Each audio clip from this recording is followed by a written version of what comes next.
नमस्कार दोस्तों। नमः शिवाय शिवाय नमः शिवाय नमः। आज मैं आपको पंचाक्षर मंत्र के जप तथा भगवान शिव के भजन पूजन की महिमा, अग्नि कार्य के लिए कुंड और वेद आदि के संस्कार, शिवाग्नि की स्थापना और उसके संस्कार, होम पूर्णाहुति, भस्म के संग्रह एवं रक्षण की विधि तथा हवनांत में किए जाने वाले कृत्य का वर्णन करूँगी। शिवाय नमः। उपमन्यु कहते हैं, यदुनंदन कोई बड़ा भारी पाप करके भी भक्ति भाव से पंचाक्षर मंत्र द्वारा यदि देवेश्वर शिव का पूजन करे तो वह पाप से मुक्त हो जाता है। जो भक्ति भाव से पंचाक्षर मंत्र द्वारा एक ही बार शिव का पूजन कर लेता है वह भी शिव मंत्र के गौरववश शिव धाम को चला जाता है। जो मूढ़ दुर्लभ मानव जन्म पाकर भगवान शिव की अर्चना नहीं करता उसका वह जन्म निष्फल है, क्योंकि वह मोक्ष का साधक नहीं होता। जो दुर्लभ मानव जन्म पाकर पिनाक पाणी महादेव जी की आराधना करते हैं उन्हीं का जन्म सफल है और वे ही कृतार्थ एवं श्रेष्ठ मनुष्य हैं। जो भगवान शिव की भक्ति में तत्पर रहते हैं, जिनका चित्त भगवान शिव के सामने प्रणत होता है तथा जो सदा ही भगवान शिव के चिंतन में लगे रहते हैं, वे कभी दुख के भागी नहीं होते। मनोहर भवन हाव भाव विलास से विभूषित तरुण स्त्रियां, जिससे पूर्ण तृप्ति हो जाए इतना धन, ये सब भगवान शिव की आराधना के फल हैं। जो देवलोक में महान भोग और राज्य चाहते हैं वे सदा भगवान शिव के चरणान विंदों का चिंतन करते हैं। सौभाग्य, कांतिमान रूप, बल, त्याग, दयाभाव, शूरता और विश्व में विख्याति, ये सब बातें भगवान शिव की पूजा करने वाले लोगों को ही सुलभ होती हैं। इसलिए जो अपना कल्याण चाहता हो उसे सब कुछ छोड़कर केवल भगवान शिव में ही मन लगा उनकी आराधना करनी चाहिए। जीवन बड़ी तेजी से जा रहा है, जवानी शीघ्रता से बीती जा रही है और रोग तीव्र गति से निकट आ रहा है।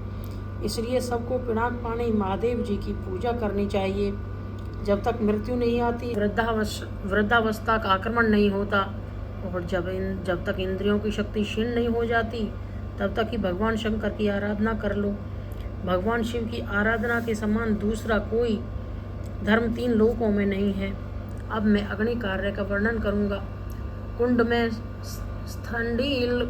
स्थंडिल पर वेदी में लोहे के हवन पात्र में या नूतन सुंदर मिट्टी के पात्र में विधि पूर्वक अग्नि की स्थापना करके उसका संस्कार करें। तत्पश्चात वहाँ महादेव जी की आराधना करके होम कर्म कर आरंभ करें। कुंड 2 या 1 हाथ लंबा चौड़ा होना चाहिए।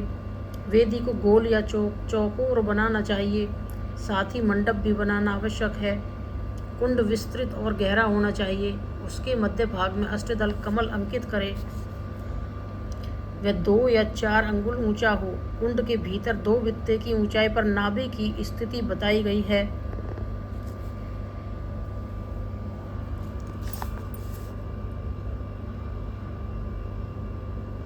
नाभि की स्थिति बताई गई है। मध्यमा अंगुली के मध्यम और उत्तम पर्वों के बराबर मध्य भाग या कटी भाग जानना चाहिए।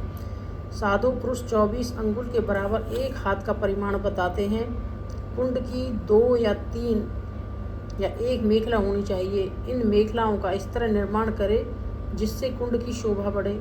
सुंदर और चिकनी योनि बनाएं जिसकी आकृति पीपल के पत्ते की भांति अथवा हाथी के अधरोष्ट के हो। कुंड के दक्षिण या पश्चिम भाग में मेखला के बीचों बीच सुंदर योनि का निर्माण करना चाहिए जो मेखला से कुछ नीची हो। उसका अग्रभाग कुंड की ओर हो तथा वह मेखला को कुछ छोड़कर बनाई गई हो।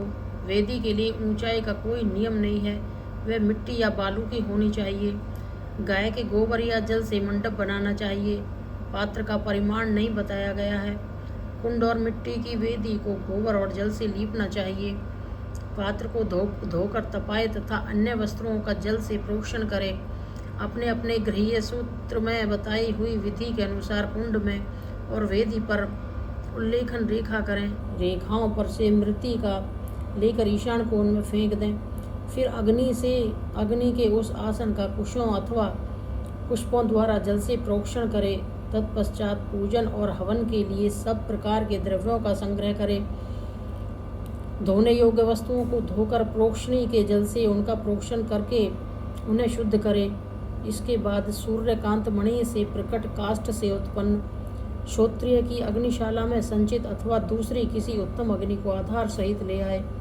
उसे कुंड अथवा वेदी के ऊपर 3 बार प्रदक्षिण कर्म से घुमाकर अग्नि बीज रम का उच्चारण करके उस अग्नि को उक्त कुंड या वेदी के आसन पर कुंड में स्थापित करना हो तो योनि मार्ग से अग्नि का आधान करे और वेदी पर अपने सामने की ओर अग्नि की स्थापना करे। योनि प्रदेश के पास स्थित विद्वान पुरुष समस्त कुंड को अग्नि से संयुक्त करे।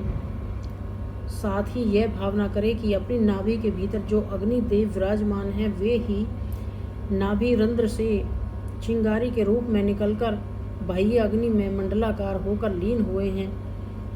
अग्नि पर समिधा रखने से लेकर घी के संस्कार पर्यंत सारा कार्य मंत्रज्ञ पुरुष अपने ग्रह्य सूत्र में बताए हुए क्रम से मूल मंत्र द्वारा संपन्न करे।